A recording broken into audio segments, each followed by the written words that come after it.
جس طرح مکھن سے یا گوندے ہوئے آٹے سے بال باہر نکالا جاتا ہے، اس آزمائش سے اس کو اس طرح نکالتے ہیں۔ اور ایمان کے لیے امتحان ضروری ہے، بغیر امتحان کے اللہ ایمان کو قبول نہیں فرماتے۔ ایمان کے ساتھ امتحان لازم ہے، اور کامیابی کے لیے قربانی لازم ہے، بغیر قربانی کے کامیابی ممکن نہیں، بغیر امتحان کے ایمان مقبول نہیں۔ یہ خود قرآن کریم میں آتا ہے، افحسب الذین، کیا وہ لوگ جو یہ گمان کرتے ہیں کہ وہ ایمان لائے ہیں، سورہ عنکبوت کی پہلی آیت، کہ وہ ایمان لے آئے ہیں، صرف زبانی دعویٰ پر قبول کیا جائے گا ان کا ایمان۔ ہم نے ان سے پہلے لوگوں کو آزمائشوں میں ڈالا، امتحان میں ڈالا،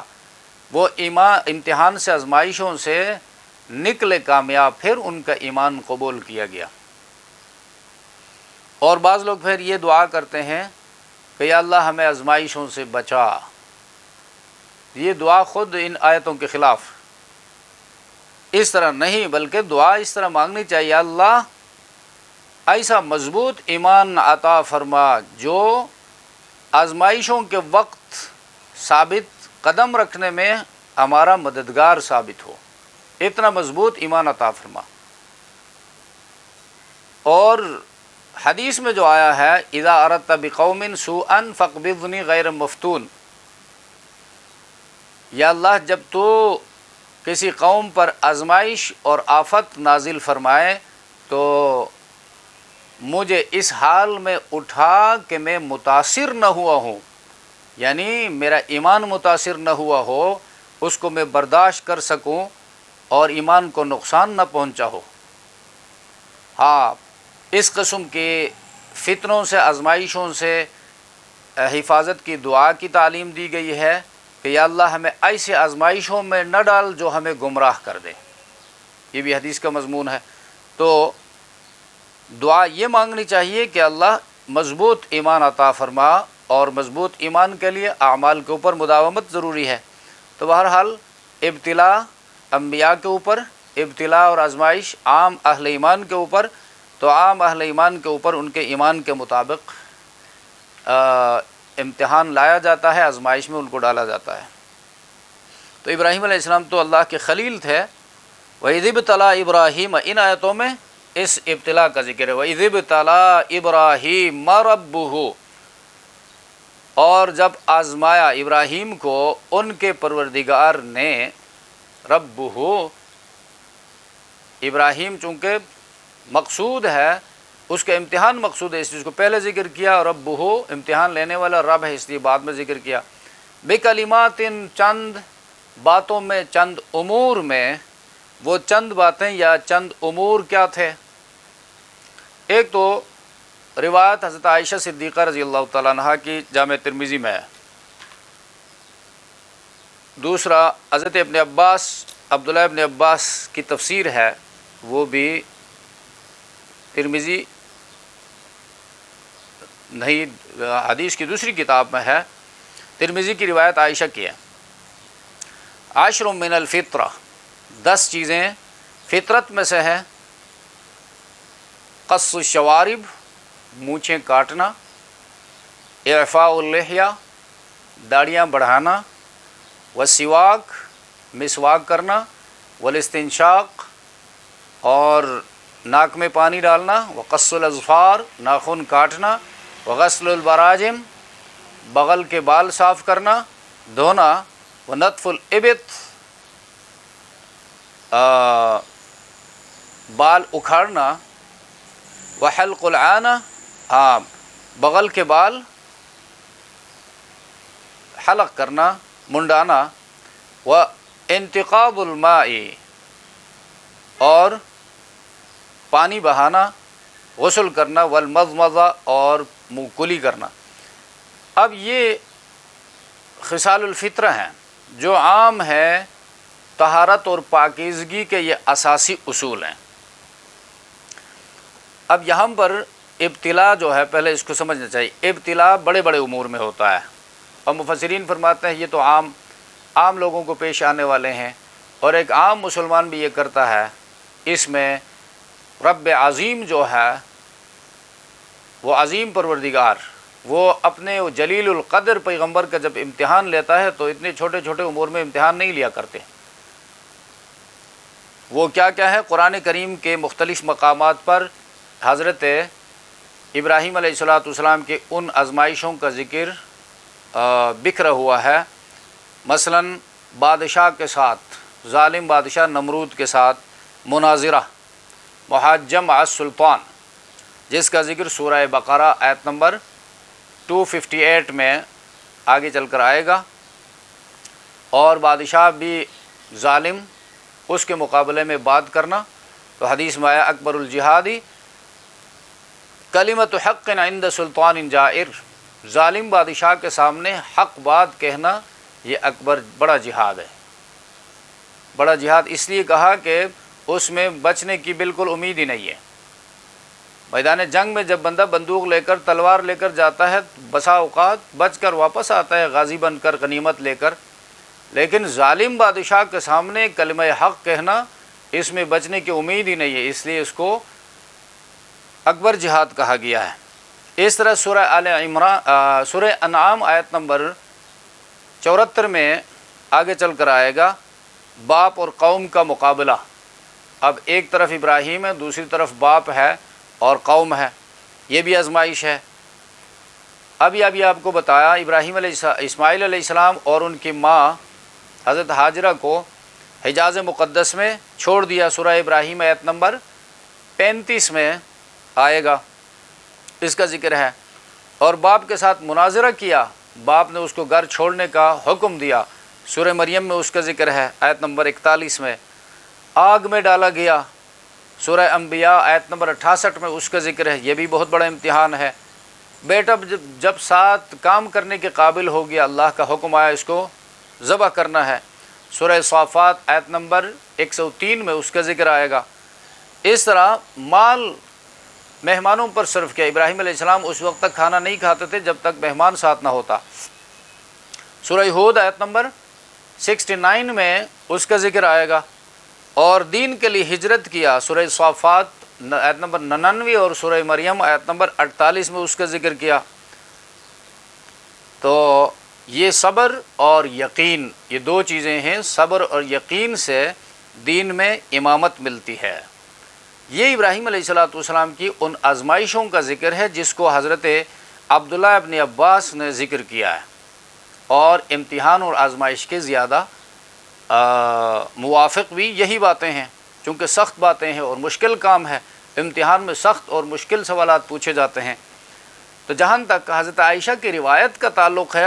10 من الفطرہ، 10 چیزیں فطرت میں سے ہیں، یعنی تمام انسانیت کو وہ عام ہے۔ تو اصل بات یہ ہے، یہ روایت بھی ہمارے مخالف نہیں ہے۔ انسان کی فطرت جو ہے پہلے تو محض نیکی ہی ہے، انسان کی فطرت میں نیکی ہے، اس میں بدی کی مطلق جو ہے وہ آمیزش نہیں ہے، یہ فطرت اولی اس کو کہتے ہیں۔ لیکن اس کی ثانوی تخلیق میں انسانی فطرت میں خیر اور شر کا مادہ ودیعت کیا گیا ہے، فَأَلْهَمَهَا فُجُورَهَا وَتَقْوَاهَا، یعنی نیکی بدی کی آمیزش اس میں ہے، وہ طاقت اس کو دی گئی ہے۔ اگر ایک شخص کا قلب سلیم ہے اور خارجی اثرات جو ہیں، قلب اس کا دل کفر شرک کے علائشوں سے پاک ہے، سلیم ہے، اور خارجی جو اثرات ہیں گمراہی کے، وہ اس کے آئینہ کو گرد آلود نہیں کیا ہے،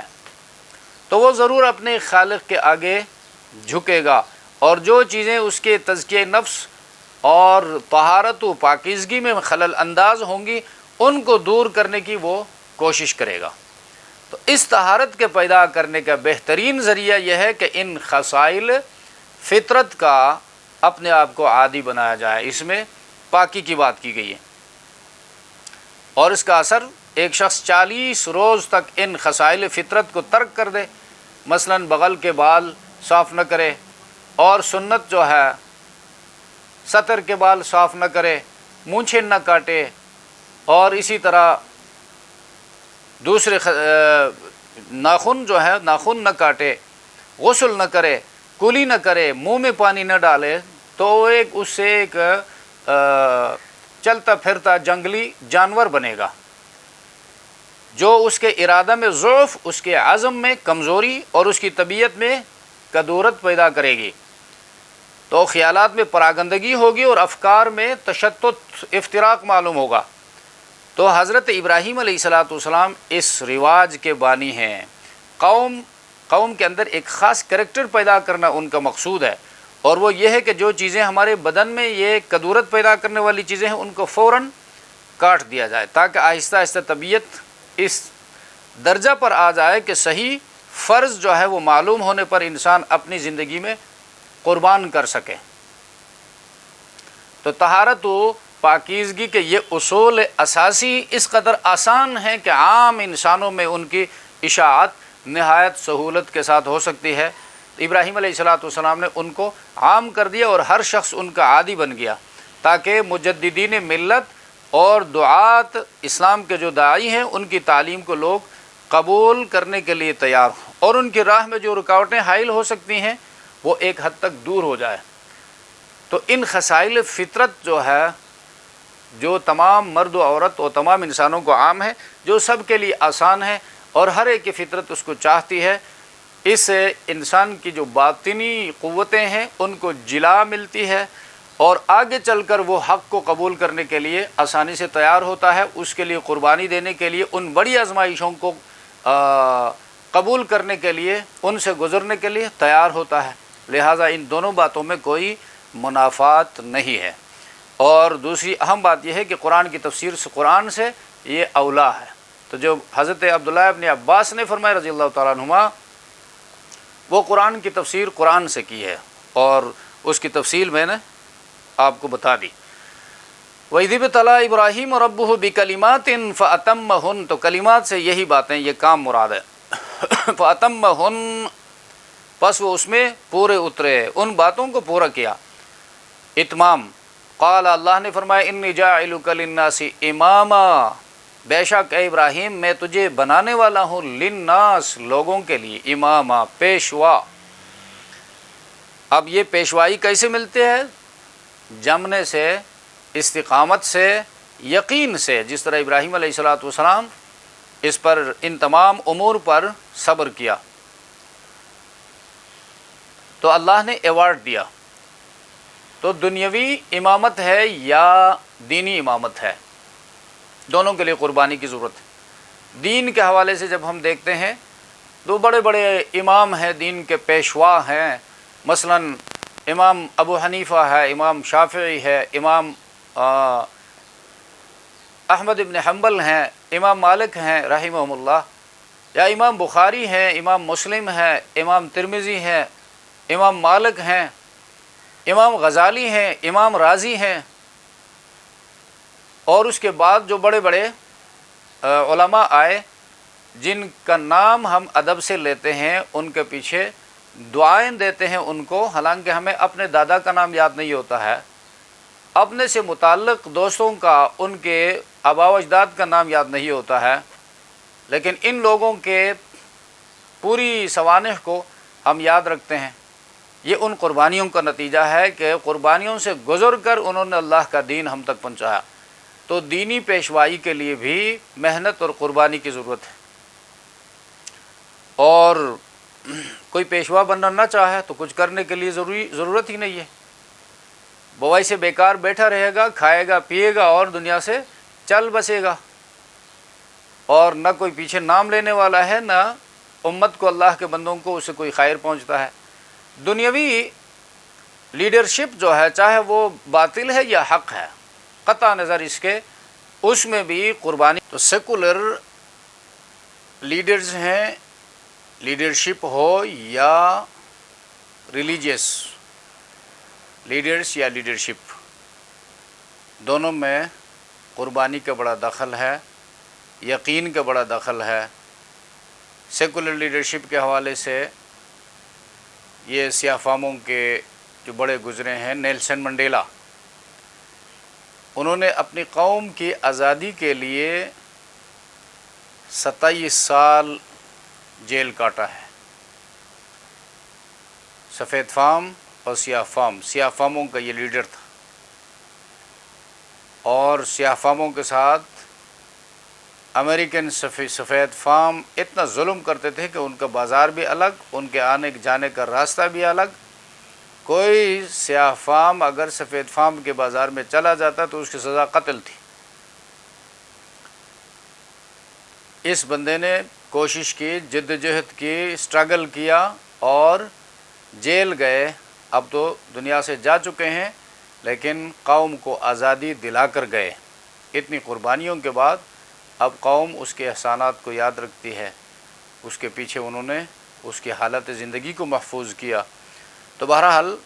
بتانا یہ مقصود ہے کہ ابراہیم علیہ السلام سے اللہ نے فرمایا، جب ابراہیم علیہ السلام نے اللہ سے دعا کی ومن ذریتی، یا اللہ میری اولاد میں سے بھی پیشوا بنا، دینی پیشوا۔ قال اللہ نے فرمایا لا ینال عہد الظالمین، نہیں پہنچے گی میرا یہ وعدہ ظالموں تک، میرا وعدہ ظالموں کے لیے نہیں ہے۔ مقصد یہ تھا کہ تیری اولاد میں ظالم بھی ہوں گے۔ اب بنی اسرائیل میں اسحاق علیہ السلام کی اولاد میں ظالم بھی آئے، اب یہود و نصارہ میں ظالم بھی، یہود و نصارہ ابراہیم علیہ السلام کی اولاد میں ہیں۔ تو اس آیت کا دوسرا حصہ جو فہم سامع پر چھوڑا گیا ہے وہ یہ ہے کہ ینال عہد الصالحین، یعنی میرا وعدہ صالحین کے لیے ہے، تیری اولاد میں صالحین بھی ہوں گے، ان صالحین کے ساتھ میرا یہ وعدہ ہے کہ میں ان کو پیشوا بنا دوں گا۔ اچھا، وَإِذْ قَالَ إِبْرَاهِيمُ رَبِّ اجْعَلْ هَٰذَا وَإِذْ جَعَلْنَا الْبَيْتَ مَثَابَةً لِلنَّاسِ، اور یاد کرو اس وقت کو جب بنایا ہم نے اس گھر کو، کعبہ شریف کو، مثابۃ للناس، مثابہ ثواب کی جگہ، موضع الثواب، ثواب کی جگہ، اور ثابہ یصوب بار بار رجوع کرنا، بار بار آنا، تو لوگ بار بار اس کی طرف رجوع کرتے ہیں، عمرہ کرتے ہیں، حج ادا کرتے ہیں، ایک بار کرتے ہیں، 10 بار کرتے ہیں، اور پیاس جو ہے لوگوں کی نہیں بجھتی، بار بار جانے کو دل کرتا ہے، دعائیں اللہ سے مانگتے ہیں کہ اللہ بار بار لے جائے، اس کے لیے انتظام کرتے ہیں بار بار جانے کے لیے۔ تو اللہ تبارک و تعالیٰ نے فرمایا اس گھر کو ہم نے بنایا مثابۃ للناس، لوگوں کے لیے ثواب کی جگہ، وہ امنا، اور امن کی جگہ، امن کی جگہ، من دخلہ کان آمنا، دوسری جگہ قرآن کہتا ہے جو بھی اس گھر میں داخل ہوگا وہ مامون ہوگا، محفوظ ہوگا، پریشانیوں سے محفوظ ہوگا، اور کوئی مجرم اس میں داخل ہوگا تو اس مجرم پر سزا جاری نہیں ہوگی حرم کے حدود کے اندر، یہاں تک کہ اس کو باہر نکلنے پر مجبور کیا جائے گا، اس پر دانہ پانی بند کیا جائے گا اور مجبور ہو کر باہر نکلے گا، پھر اس کو پکڑ کر قانون کے حوالے کیا جائے گا۔ تو امن کی جگہ ہے۔ وَاتَّخِذُوا مِن مَّقَامِ إِبْرَاهِيمَ مُصَلًّى، اور اللہ تبارک و تعالیٰ نے فرمایا بناؤ، وَاتَّخِذُوا مِن مَّقَامِ إِبْرَاهِيمَ، ابراہیم علیہ السلام کے کھڑے ہونے کی جگہ کو مصلی، جائے نماز، مصلی جائے نماز، یہ مقام ابراہیم، ابراہیم علیہ السلام کے کھڑے ہونے کی جگہ۔ جس وقت ابراہیم علیہ السلام بیت اللہ کی بنیادیں اٹھا رہے تھے اور جب دیواریں کافی اونچی ہو گئی تو یہ پتھر جبریل علیہ السلام نے جنت سے لا کر رکھا ہے، اس کے اوپر کھڑے ہو کر ابراہیم علیہ السلام نے دیواریں بلند کی ہیں، اور اسماعیل علیہ السلام پتھر لا کر ابراہیم علیہ السلام کو پکڑا رہے تھے، دے رہے تھے، اور یہ پتھر خود لفٹ کا کام دے رہا تھا، خود بخود بلند ہو رہا تھا۔ جوں جوں دیوار اونچی ہوتی جاتی یہ پتھر بھی بلند ہوتا جاتا اس کے ساتھ۔ اور زمانہ جاہلیت میں پھر یہ پتھر کعبہ شریف کے اندر تھا، اور بعد میں مشرکین مکہ نے اس کو باہر نکالا، اور اب بھی باہر ہی ہے، اور اس کو شیشے کے خول میں بند کیا گیا ہے۔ اب ایک طواف پورا ہونے پر اس کے قریب کہیں جگہ مل جائے، اس کے ساتھ لگ کر ضروری نہیں ہے، اس کے قریب کہیں جگہ مل جائے 2 رکعت نماز پڑھنا سنت ہے۔ تو اس آیت کا چھوٹا سا پس منظر ہے، یہ آیت موافقات عمر میں سے ہے۔ حضرت عمر رضی اللہ تعالیٰ عنہ فرماتے ہیں میری رائے جو ہے،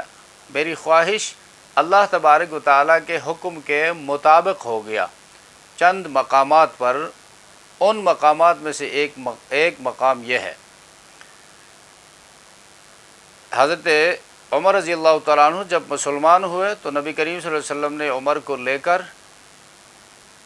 بیت اللہ کا چکر لگایا، اور بیت اللہ کے مختلف مقامات کا تعارف کرایا حضرت عمر سے کہ عمر یہ حجر اسود ہے، یہ ملتزم ہے، یہ رکن یمانی ہے، اور یہ مقام ابراہیم ہے جس پہ کھڑے ہو کر میرے دادا ابراہیم علیہ السلام نے بیت اللہ کی تعمیر کی ہے۔ تو حضرت عمر رضی اللہ تعالیٰ عنہ نے فرمایا اللہ کے رسول پھر تو یہ مقام ایسا ہے کہ آپ امام بن جائیے اور میں مقتدی بنتا ہوں، اس میں 2 رکعت نماز پڑھتے ہیں۔ تو نبی کریم صلی اللہ علیہ وسلم نے فرمایا عمر اسلام کے قوانین فرش پہ نہیں بنا کرتے، عرش سے بن کر اترتے ہیں۔ مقصد یہ ہے کہ پہلے سے ہمیں کوئی حکم نہیں ہے۔ اتنا میں جبریل امین یہ آیت لے کر نازل ہوئے وَاتَّخِذُوا مِن مَّقَامِ إِبْرَاهِيمَ مُصَلًّى، اور بناؤ ابراہیم علیہ السلام کے کھڑے ہونے کی جگہ کو جائے نماز۔ یعنی جو عمر کی خواہش تھی، جو عمر کو پسند تھا زمین پر، وہ عمر کے اللہ کو پسند آیا آسمانوں پر، تو اس حکم کو اللہ نے جبریل کے ذریعے پوری امت کے لیے، اپنے بندوں کے لیے لازم فرمایا۔ وَعَهِدْنَا إِلَىٰ إِبْرَاهِيمَ وَإِسْمَاعِيلَ أَن طَهِّرَا، عہدنا اور ہم نے قرار لیا، حکم دیا ابراہیم علیہ السلام کو، اسماعیل علیہ السلام کو اس بات کا طَهِّرَا بَيْتِيَا کہ تم دونوں بناؤ اور پھر پاک رکھو۔ اس لیے ابھی کعبہ نہیں بنا تھا۔ طاہرہ کا معنی ہے پہلے اس کی تعمیر کرو، بنانے کے بعد پھر اس کو پاک رکھو۔ اور بیتیہ اللہ نے اپنی طرف اضافت کی ہے میرے گھر کو، طواف کرنے والوں کے لیے للطائفین، طائفین چکر لگانے والے، طواف کرنے والے۔ تو طواف بیت اللہ کے سوا کسی اور گھر کا نہیں کیا جا سکتا۔ کوئی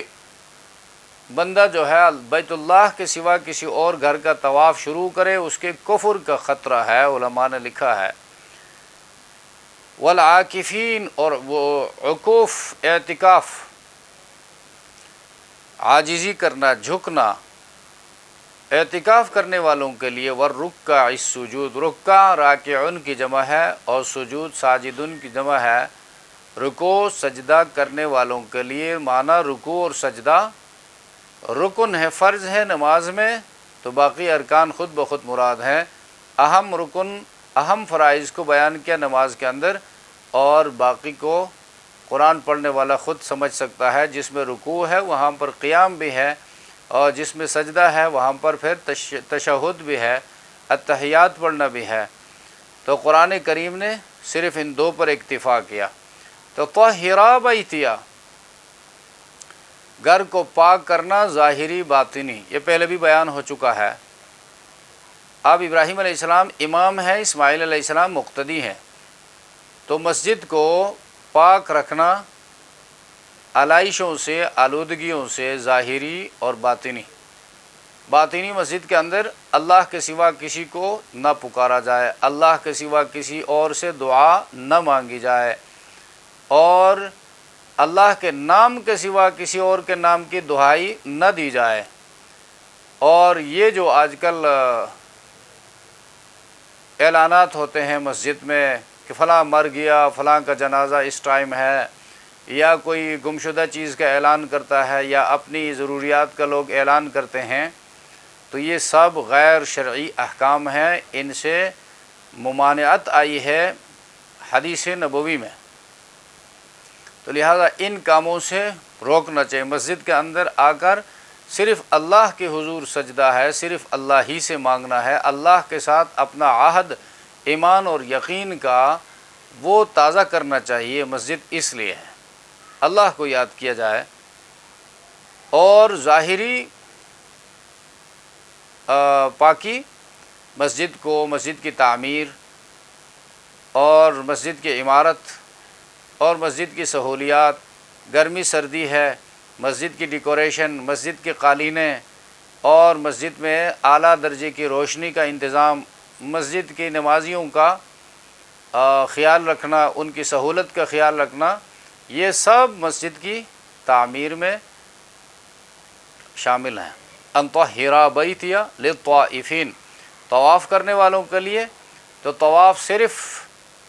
بیت اللہ کا کیا جاتا ہے، کسی اور گھر کا طواف نہیں ہوتا۔ اور یہ بھی یاد رکھنے کے قابل ہے، حرم شریف کے اندر سب سے زیادہ ثواب جس عبادت کا ہے وہ طواف کرنے والوں کا ہے۔ اس لیے مستدرک حاکم کی ایک روایت میں اللہ کے رسول نے فرمایا 120 انوارات اور تجلیات روزانہ بیت اللہ پر نازل ہوتی ہیں، ان 120 میں سے 60 انوارات وہ نازل ہوتی ہیں طواف کرنے والوں پر، 40 جو ہیں وہ نماز پڑھنے والوں پر،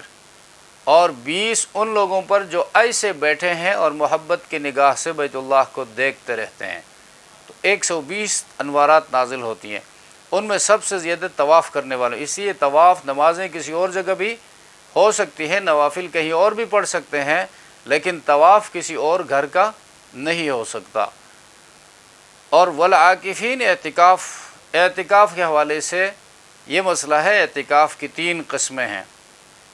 اعتکاف واجب ہے، اعتکاف سنت مؤکدہ ہے، اعتکاف مستحب ہے۔ واجب ہے کسی آدمی نے، کسی انسان نے، مرد و عورت نے اپنے اوپر لازم کیا اور منت مانی کہ اللہ تبارک و تعالیٰ میرا یہ جائز کام اگر پورا کر دیا، یہ نعمت مجھے حاصل ہو گئی، تو میں اللہ کی رضا کے لیے 3 دن کا اعتکاف کروں گا یا 10 دن کا اعتکاف کروں گا۔ تو وہ کام جب ہو جائے، مثلا کسی نے کہا میرا بیٹا نہیں ہے یا میری اولاد نہیں ہے، اللہ نے مجھے اولاد عطا کی یا مجھے نرینہ اولاد عطا فرمایا، یا میں نے CSS کا امتحان دیا ہے اس میں کامیاب ہو گیا، یا اس قسم کی دوسری امور ہیں، ان کے بارے میں کہا وہ کام ہو گیا تو یہ اس پر لازم ہو گیا کہ جتنے دنوں کا اعتکاف اس نے مانا ہے اتنے دنوں کا روزہ رکھے گا اور پھر اعتکاف کرے گا۔ اعتکاف پھر اس مسجد میں جہاں پر 5 وقت کی نماز جماعت کے ساتھ ادا ہوتی ہے، اس مسجد میں اعتکاف کرے گا۔ یہ واجب اعتکاف، اور اس کو کسی بھی وقت جو ہے وہ ادا کر سکتا ہے۔ اسی طرح سنت مؤکدہ رمضان المبارک کے آخری عشرہ میں اللہ کے رسول صلی اللہ علیہ وسلم نے یہ اعتکاف کیا ہے اور ہمیشگی کے ساتھ کیا ہے،